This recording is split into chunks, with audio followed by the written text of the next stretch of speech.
Welcome to the Cool Tools Show. I'm Mark Frauenfelder, Editor-in-Chief of Cool Tools, a website of tool recommendations written by our readers. You can find us at cool-tools.org. I'm joined by my co-host, Kevin Kelly, founder of Cool Tools. Hey, Kevin. Hey, it's great to be here. In each episode of the Cool Tools Show, Kevin and I talk to a guest about some of his or her favorite uncommon and uncommonly good tools they think others should know about.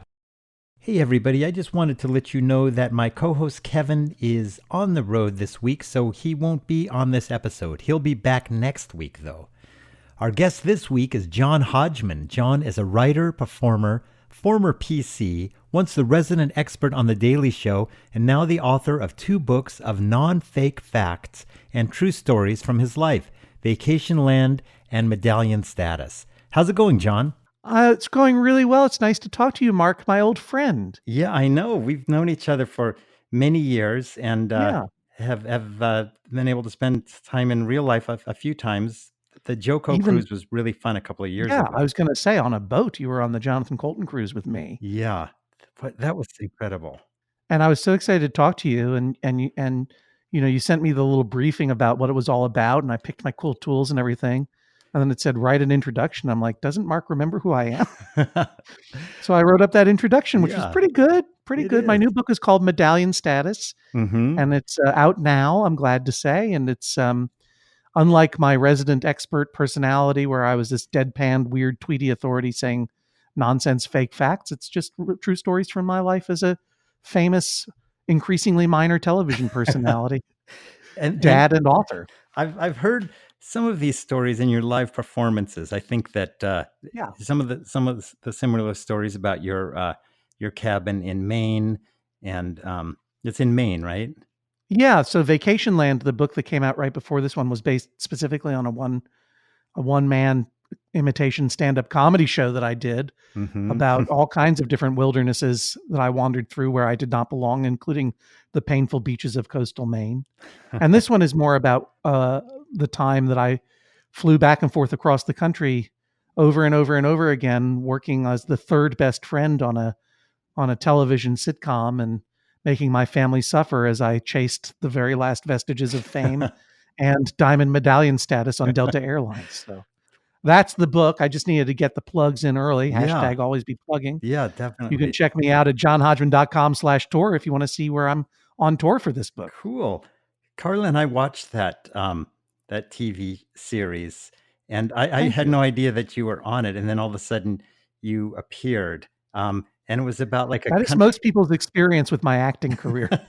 I was simply sitting down, enjoying Blind Spot or The Nick or Bored to Death, or in this case, Married, starring Judy Greer and Nat Faxon. And then all of a sudden you were there. I'm glad to invade people's homes and television streams from time to time. Yeah, I can't remember the name. It was about a country club in New Jersey. Red Oaks. Yeah, Red Oaks. Yeah, that was it. Also, right? Another thing. Oh, so this is the Third Best Friend is a different show. What was that?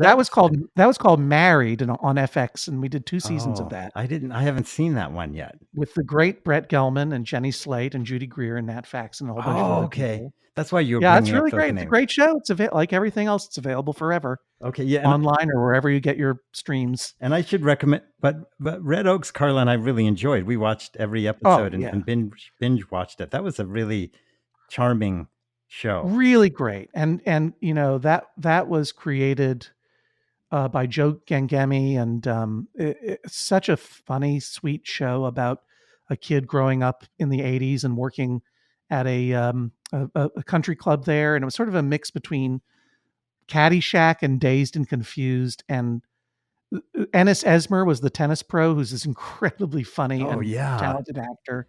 And of course, Paul Reiser was on both Married and Red Oaks. Oh, wow. And I remember Paul Reiser from growing up and Aliens and My Two Dads and stand-up comedy. And Mad About You too. And Mad About You, of course. One of the best shows ever. He's such a super talented actor. And, as I say in my book, Medallion Status, that he did not receive an Emmy for Red Oaks means that all culture should be shut down and go home. I agree. Paul Reiser also wrote a really good book called, I think it was called Parenthood or Fatherhood, about being a dad for the first time. Yeah, Parenthood. Yep. Yeah. He's great. He's really amazing. Good. Yeah. So You can read all about John's stories and his adventures as an actor in the new book. It's called Medallion Status. And Yep. and Medallion Status refers to, is it Delta Airlines? Yeah, in the book I refer to it only as Beloved Airlines because they're not sponsoring the book. Uh-huh. They're not giving me any money, but Yeah, so it's pretty clear that I'm talking about my unhealthy obsession through most of the book with the sick addictive video game, which is Delta Airlines loyalty reward program, and the unhealthy quest to level up to diamond. yeah, those are so weird when they call people on Well, the plane and everybody, there's yeah, 17 different statuses. right. Well, the thing that got me was I had been flying across the country back and forth working on this show, Married, and I was flying Delta. I had a number with them, but I didn't know that I was accruing all of this status in the background, racking up these so-called medallion qualifying miles until at one point I'm about to board a flight, and the attendant scans my boarding card and goes, "Oh, Mr. Hodgman, thank you for being gold." And I'm embarrassed to admit how meaningful to me that was, because it's, one does not go through life being seen a lot, and I always thought that I was gold. Ever since I was growing up, a weird only child in Brookline, Massachusetts. I'm like, I hope I'm gold. I think I'm gold, but I'm not sure everyone sees my gold. And my fear, of course, is that I think I'm gold, but I'm just pretending to be gold. And someone's going to say, get out of here, you're silver. Yeah, And now imposter to have this syndrome. random representative of a major corporation thank me for being gold, it affected me more than it really should have. Yeah. It was a powerful experience. Yeah, well, it makes it real. It does. Well, it's air travel is dehumanizing by nature, and I would argue on purpose, and not necessarily for a malicious purpose. We can talk more about that later. But when you are treated like a human being in the air travel experience, it's very unnerving and a powerful feeling. It really is, yeah. And I can notice that difference when I travel personally. I always do coach, but occasionally when I fly business, I fly for work. The Yeah, client will pay business class, and the difference, the way you're treated by the staff is like striking, and yeah, yeah, it kind of freaks me out that you can pay yeah. someone to No, be nice to you like that. it's it's a truly strange feeling, and when you get upgraded to business or first class, I mean, for most people in this life, it's happening because they got a job that is flying Hmm. them, or they had a lucky break, or they accidentally, accrued enough miles that they got this upgrade. And you sit down and you feel like the luckiest person in the world. And like how happy am I, and how lucky am I to be treated like a human being by this flight attendant and be handed these warm Brazil nuts and given a face mask to wear and all these other accoutrements of first class. But then it's unnerving how quickly over the course of the flight, your mind readjusts, as with, I think, all people who enjoy unearned privilege. You start to feel like, yeah, but I deserved it. Somehow I deserved this. Somehow I worked harder than those people who are sitting behind that curtain. Yeah. It's So, very, yeah, it's very, privilege is a powerful drug, as they say. it really is. Yeah. It really is. So John, you have a number of interesting tools to talk about this time, and your first recommendation is a grill, a little like it looks like a little hibachi grill or something. Tell me about that. Yeah. So I do, the book Medallion Status. And now that I'm on book tour, I'm once again doing a lot of traveling. So half of my tools are travel related and out in the world Hmm. related. And the other half, the first two are really about the home fires, keeping the home fires burning, as it Hmm. were. And I recently was gifted by my wife, Catherine Fletcher, a Lodge Sportsman grill. Now, I am not a sportsman. You have to understand that about me. I know nothing about sports. I do not go tailgating. And indeed, this grill would be the worst possible tailgating grill, because it is not portable. It is a big hunk of cast iron. Hmm. It is what I grew up calling a hibachi, Hmm. which is a misnomer for a kind of Japanese style grill, but it is a small, self-contained cast iron uh, uh, grill, charcoal grill. And I was looking for something where that I could make a couple of steaks on the back porch of we live on the first floor and we have a little garden area behind our apartment. So I wanted something that wouldn't take up too much space, just so that I could occasionally make a steak without setting off the fire alarm in our apartment. And this thing has been so satisfying. I'm a huge fan of cooking with cast iron in general. I almost cook exclusively on cast iron pans, either Lodge brand cast iron pans, which are a very storied and uh, uh, resilient American brand of cast iron. It's probably the most common cast iron pan you can buy is Lodge. They're made in Pennsylvania. Oh, excuse me. They're made in Tennessee. I apologize. There's a new company out now called Field, and the Field Company, and they make cast iron pans in a slightly different method. I don't know exactly how they make them, but they're lighter and smoother, and they're sort of in an older tradition of cast iron pans. These vintage brands of cast iron pans that you find in old flea markets and some very fancy cast iron pan, renovation stores, but like Griswold and Wagner. There used to be dozens of local brands of cast iron pans because it was the way that Americans cooked for a long period of time. I love cooking with cast iron because while it is not actually a very good conductor of heat, it's a good retainer of heat.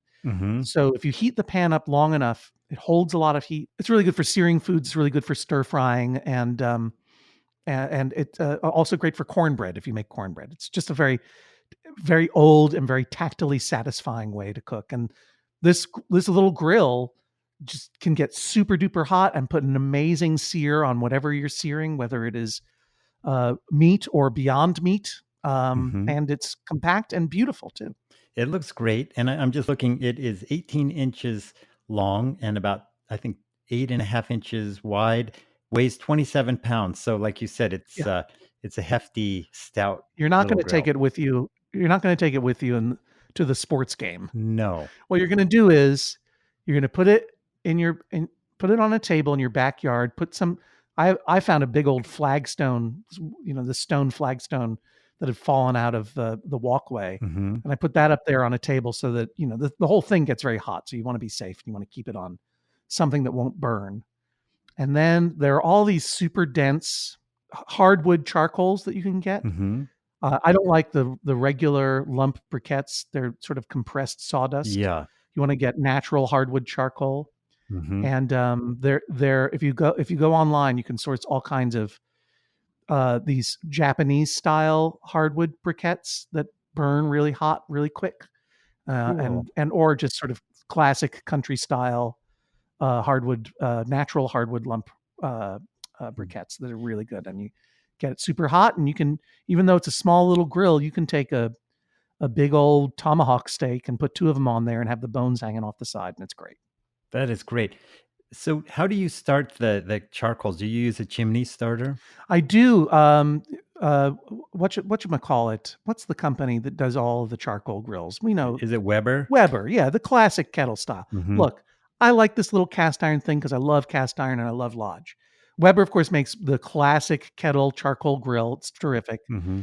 And they make big chimney starters as well, but they also make little tiny chimney starters for little tiny grills like mine. Cool. So, I did not know that. Yeah, you can get a little tiny one, and you just put it on there, and you can make.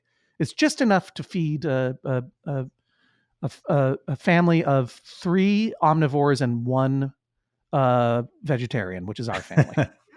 That is great. So very cool. And I should just mention it's $85 for this. So that's a very reasonable price for something that. That's the beauty. That's the beauty of cast iron, is that it's not very expensive. It lasts forever. Right.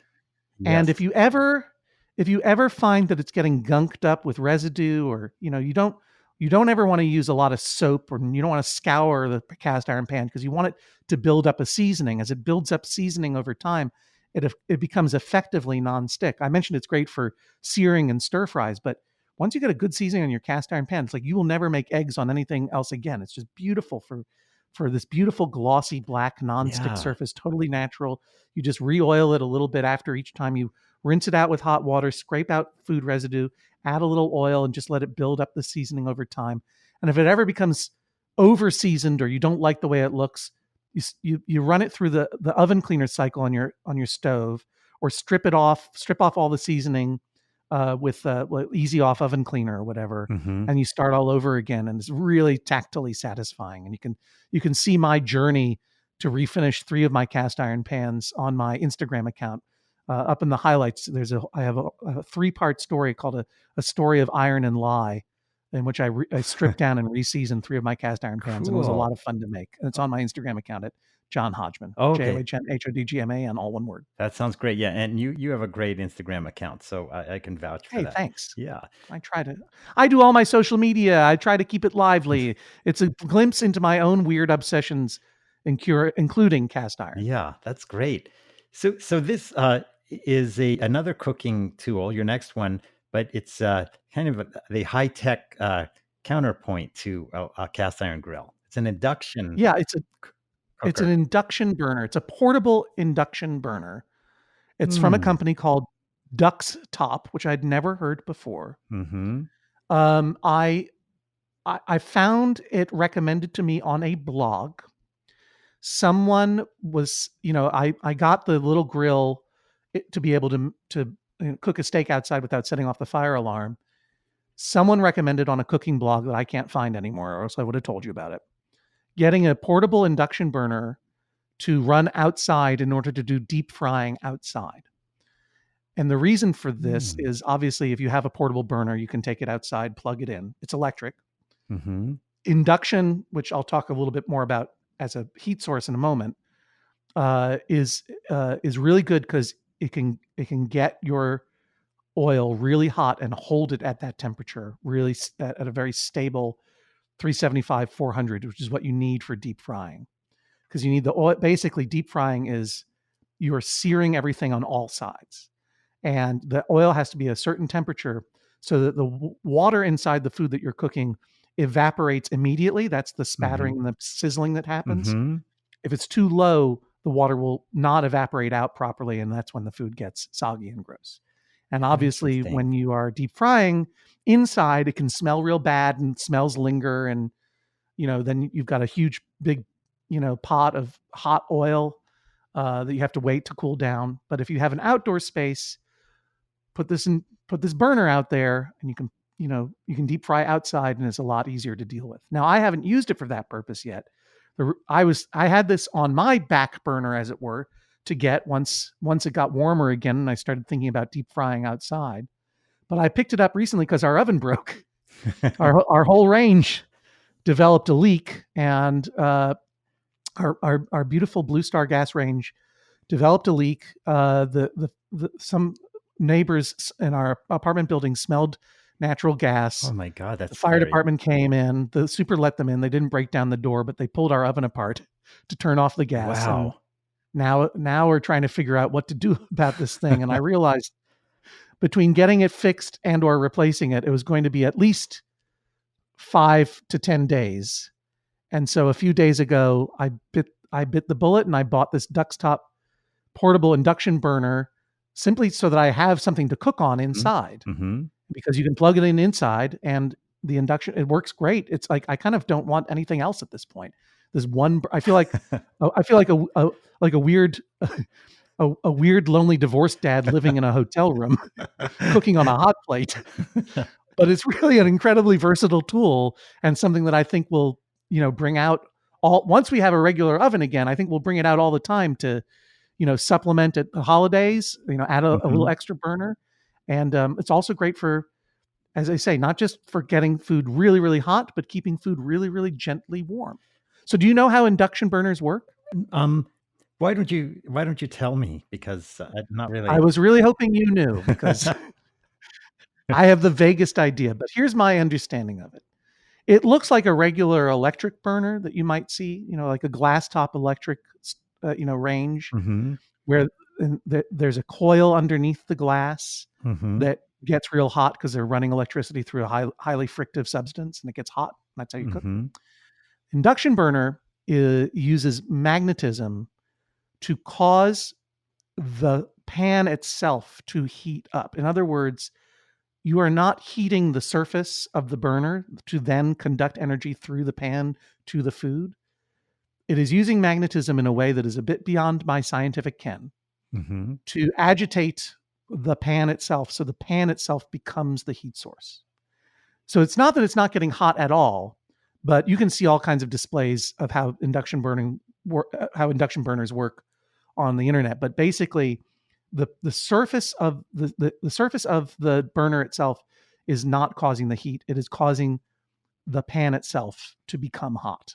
Does that make sense? Trying to draw it the does make distinction sense. here. Does that mean that something like aluminum or stainless steel won't work? Does it have to It be? will work on. It will not work on glass, Mhm. right? If you have a Mhm. Pyrex kettle or a glass kettle, I'm not sure that aluminum works. Stainless steel will work. Mhm. The item itself has to be magnetic in order to work. So the rule of thumb is, will a refrigerator magnet stick to the bottom of the thing? Okay. Stick to the bottom of the pan or the Dutch oven or whatever it is. And luckily, because I cook with cast iron and stainless steel with an aluminum core, that'll work. Mhm. Enameled cast iron works perfectly, like a Le Mhm. Creuset or a lot of other brands of enamel covered cast iron. It works beautifully on an induction burner. And the beauty of it is, as I say, you can get it real hot, you can get it medium, you can get it real low, and it will keep that heat perfectly. So it's amazing for slow cooking things. Like my wife just made cheese grits, like really slow cooked cheese grits on it. Mhm. It's also really good for boiling water with the quickness. So it's just a very handy tool to have around.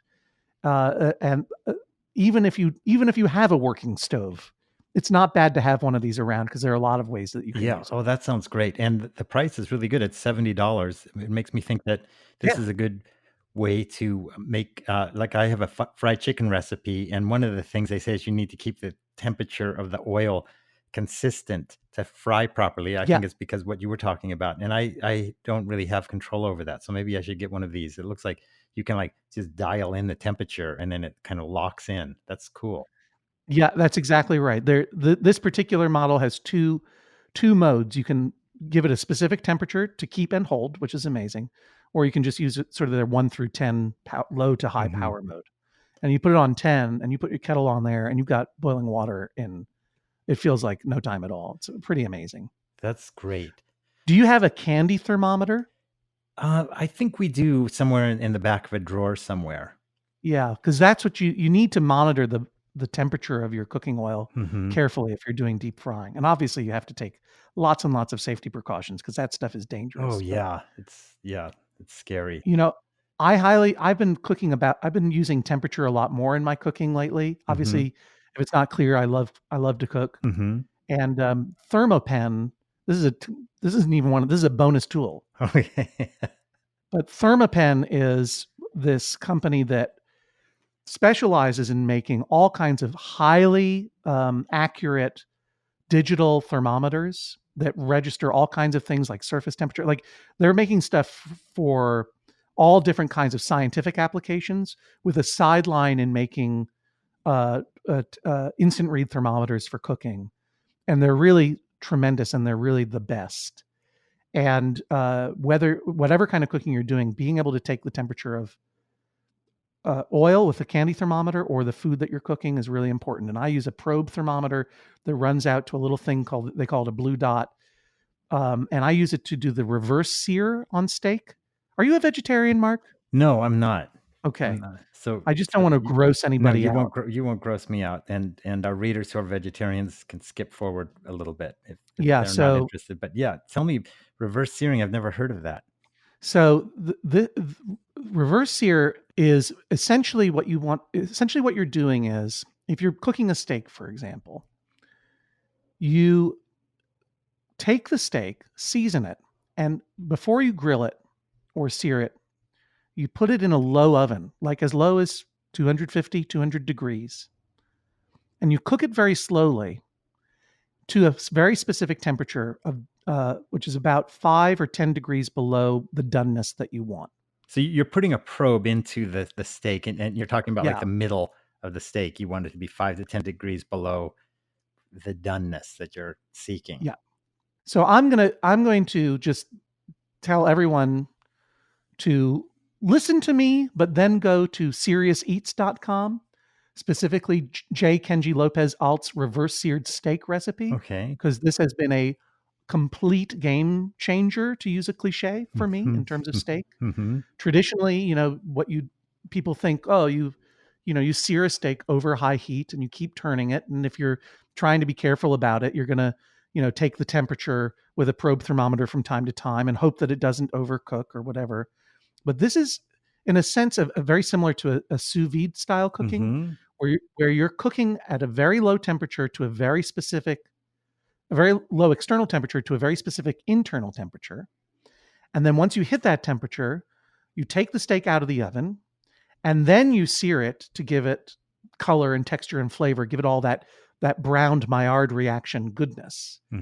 So J. Kenji Lopez Alt suggests you place the steaks in the oven and cook at a low temperature until an instant read thermometer registers 105 degrees for rare, 115 for medium rare, 125 for medium, and so on. And I do it to a 115. And once the steak hits that internal temperature of 115, you don't even have to put it on the grill right away. You can just keep it aside at room temperature until you're ready to serve dinner. And then you've got your fire. You build your fire out there in that little lodge Sportsman's grill, get that super duper hot, get that cast iron grill super duper hot, spray it down with some canola oil just to make sure it doesn't stick. And then you sear that off. And all of a sudden you've had the greatest steak you've ever wanted to have in your life. And the timing is perfect because you're just searing it at the last minute, just before you're ready to serve. That's it's brilliant. It's really terrific. I love that idea. That's that's the way to do it. I can't imagine doing it any other way at this point. Yeah. You just have so much more control over it. Yeah. And, when you're serving grilled foods, whether it's steak or pork chops or swordfish, similarly, that's it's always the most anxiety producing time of the dinner, right? Even if you're just serving it for yourself. Am I going to get it right? Am I going to get it wrong? Am I going to overcook it? How do I know? And especially hard if you're grilling, you can't just keep a probe thermometer hanging over the hot fire, right? So you have to be constantly sticking a little thermometer in there and seeing if it's all right or feeling the texture. This takes a lot of the guesswork and a lot of the time anxiety out of any of these foods. And cooking at that low temperature, this is how the big, like the San Francisco's, what is it, House of Prime Rib or House of Roast Beef or whatever that place is? Sure. I live in LA, so. Hang on, I got to find out, because this is a really fun old school restaurant where they just wheel around huge prime ribs in these giant metallic carts that look like blimps. Yeah, 1906 Van Ness Avenue, House of Prime Rib. The great old steakhouses and prime rib houses like Lowry's Prime Rib or whatever, they know that in order to get consistent doneness through the entire thing, it really requires cooking at a low temperature for a long period of time, almost like it's a brisket or a pot roast, and then searing it off at the last minute.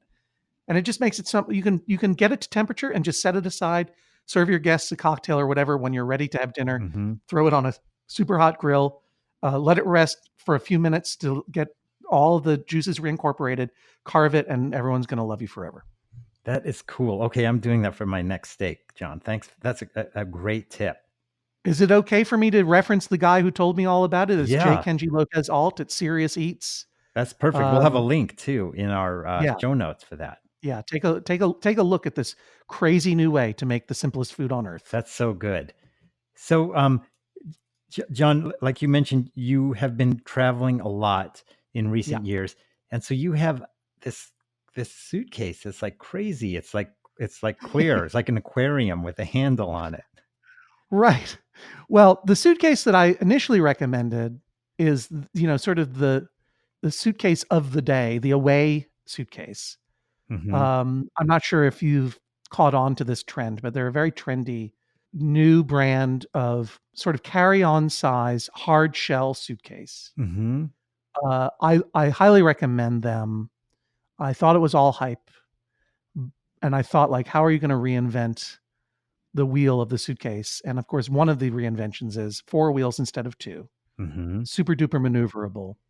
The hard shell is very, very flexible, which allows you to pack more than you think you can. And the packing technique, I have to credit my friend Janie Haddad Tompkins, whose house I was staying at, because I was just packing. I had gotten this suitcase thinking, well, it seems like a nice suitcase, and I need a new one. And she saw me just throwing clothes into it. She said, "You don't know the system, do you?" And I'm like, "There's a system?" She said, "Oh yeah, go online. You'll see how people are packing so much stuff into this suitcase because on one half of the suitcase, there's it's designated for all of your hard loose items like your toiletries and stuff like that. And then you zipper over a mesh cover so that stuff doesn't fly around. And the other half of the suitcase is for your clothes, and it has a compression panel. This is what I didn't realize. This is the game changer, to use a cliche for me on this one. You put your clothes in this other side, and then you put this soft panel down, and then you clip the soft panel into position, and then you can compress the panel down using these straps. And all of a sudden, all of this extra airspace in your clothing is pushed out. And all of a sudden, you have this neat, compact, super dense, perfectly packed pile of clothes, far more than you think you could fit in. And then you close the suitcase up and it fits into any overhead bin that you like. And it's pretty amazing. So I recommend it. Now, I thought that I was going to, I have one that is normal. It's gray or something. But I saw a suitcase in the wild that truly activated every aspirational gene in my body. A guy across the airplane from me pulled down his suitcase, and it was one of these. I thought that here's the thing, Mark. I thought it was an Away suitcase. I think it's a different brand because Away doesn't offer this, but it's very similar in its design, and it's perfectly transparent. It's clear plastic.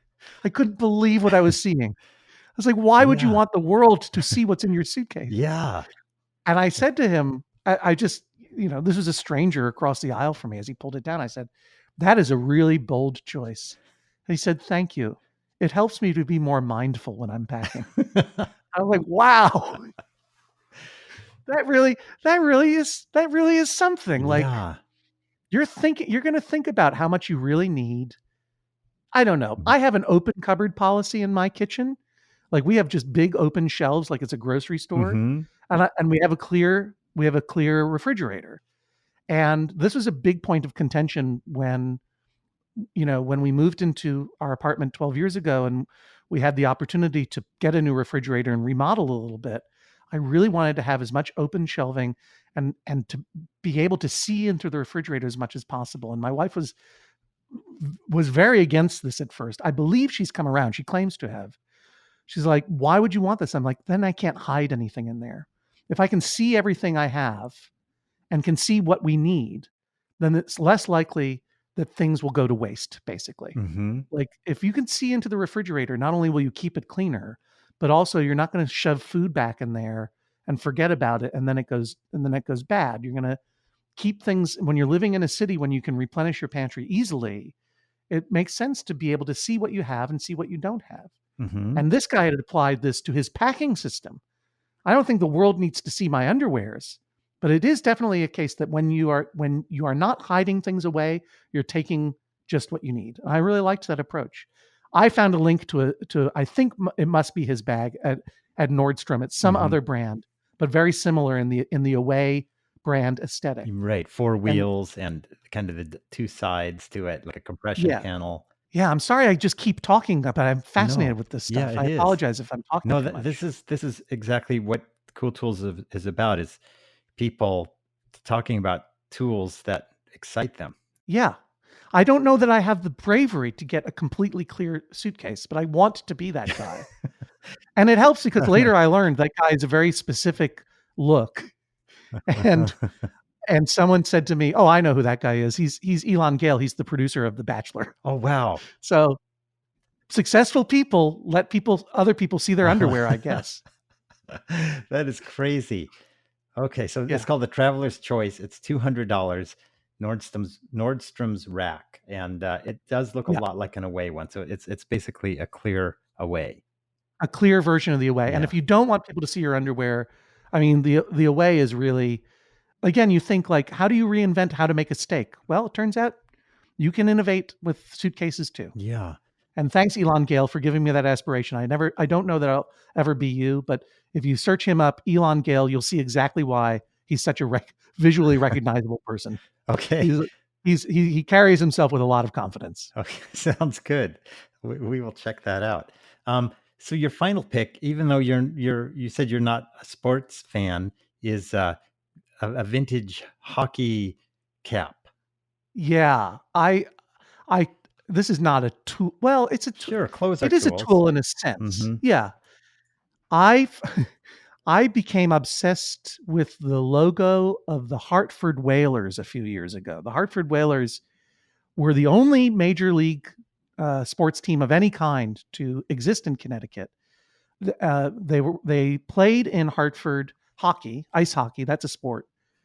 Between the late 70s until the late 90s, when they moved and became the Carolina Hurricanes, which is a different hockey team, I guess. They had a logo that was designed by a guy named Peter Good. He had never designed a sports identity or logo before. He designed, and it shows, and he designed it in the 70s, and it's this really innovative, clean Milton Glaser style logo that incorporates one of the greatest visual tricks of all time. There is a W for whalers, and then there is a whale's tail, that a sort of a figurative whale's tail that intersects with it. And between the two of them, it creates out of negative space an H. And if you didn't know to look for the H, and I never knew, when you see it, I mean, I've heard many, many people, including hockey fans, gasp because they'd never seen it before. And this took me on a long, weird journey into many, many other logos of extinct hockey teams. It is the only sport that I follow, extinct hockey. And so many of these, hockey went through an expansion in the 70s, and all these teams from the World Hockey Association got started in the 70s, and they have these beautiful, beautiful graphic 70s logos. And like most hockey teams, they're all underdogs, and many of them failed, and they all go away and they get lost to time. So the Edmonton Oilers is still around from that period of time, but the original Winnipeg Jets logo is gorgeous. The Atlanta Flames logo is really gorgeous, although it's on a red hat, so I can't really wear it these days without it being a political statement, sadly. Oh, yes, a cool logo, though. And of course, where the Hartford Whalers, I contend, is the best logo, not merely in extinct hockey, but of all sports. The worst logo in all sports is the Quebec Nordiques, another tragic, failed, extinct hockey team from Quebec. Quebec being a place where hockey is really beloved and yet could not maintain a team. I won't go into the long, tragic history of the Quebec Nordiques, but their logo is terrible. It's so ugly. It looks like a mutant elephant, a blood red mutant elephant of some kind. It's supposed to be an N, kind of. It really is one of these elements. It's really an example of design that dares you to look at it. And it's so distinctive and weird and odd that I kind of have almost more of a appreciation for it than even Peter Good's Hartford Whalers logo, especially since when I wear the Nordiques logo on a hat, you can get them. There's a company called 47. They make a lot of hats with antique logos on them. Extinct hockey logos are just the tip of the extinct sports iceberg, if you're interested in that sort of thing. And you're right. It's like a mutant elephant, weird, right? Balancing a blue snowball on its trunk. It's very hard to parse. Whereas some logos invite you in, like the Hartford Whalers logo, they invite you to look more closely. The Quebec Nordiques logo slams the door in your face. And it's like, and you're like, you weren't even knocking at the door. You were just walking by, and you weren't even going to go to that door, and it slams the door. It's so arrestingly ugly and weird. But people have I've discovered that people in the hockey community have a real fondness for extinct hockey teams. Hockey is the underdog of all major league sports, and extinct hockey is the underest of underdogs. Every extinct hockey team has a sad story that goes along with it. And when you wear a Quebec Nordiques logo through the world, people will find you and want to talk to you about the Quebec Nordiques.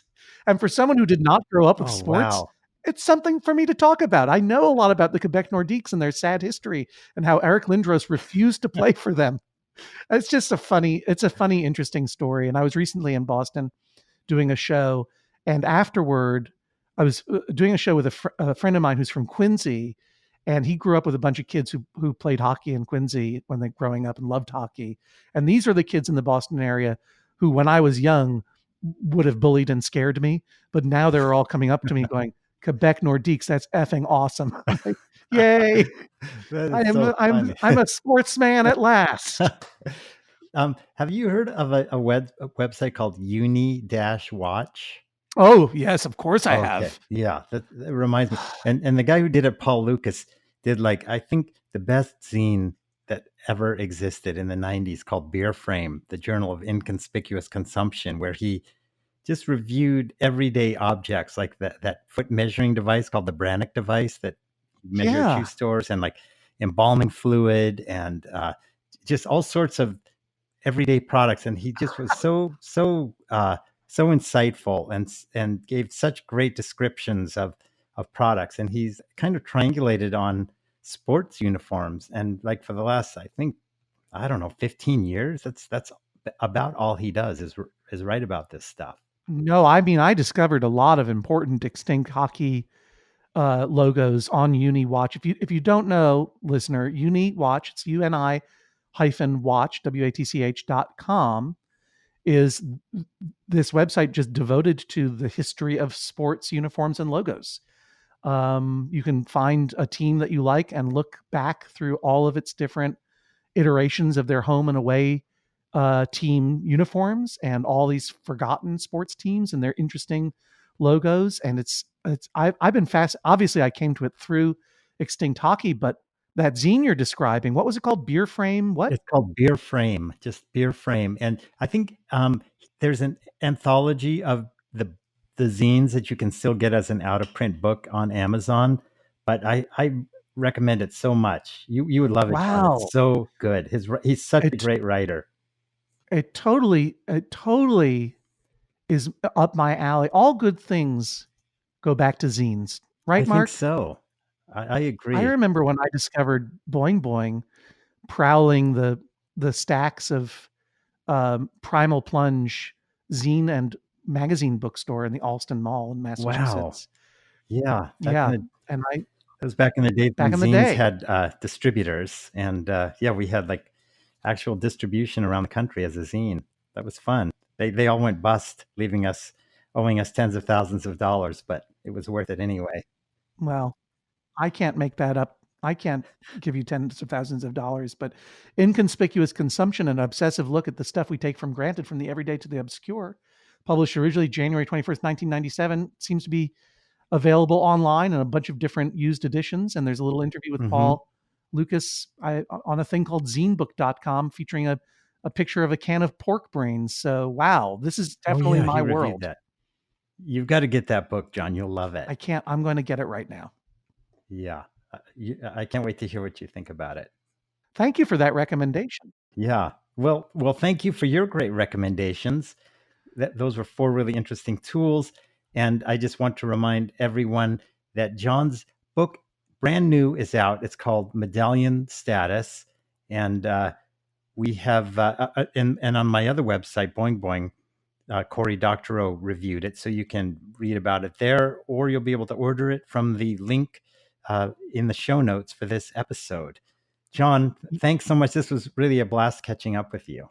Oh, I always enjoy talking to you, Mark. Thank you for inviting me. And if you're worried about it, listeners, Medallion Status has a whole chapter on the history of extinct hockey. You will find it fascinating.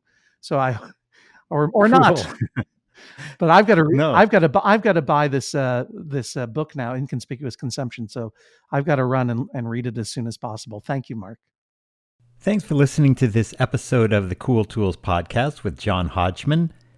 I wanted to remind you that we have a Patreon page where you can help support the Cool Tools show, as well as our website and our video channel and the newsletters that we do. Every bit that you give to Cool Tools through Patreon helps us pay for editing, helps us pay our contributors, and helps us support the show. So if you go to patreon.com/cooltools and sign up to contribute even $1 a month, that would mean a lot to us. Thanks, and we'll see you next week.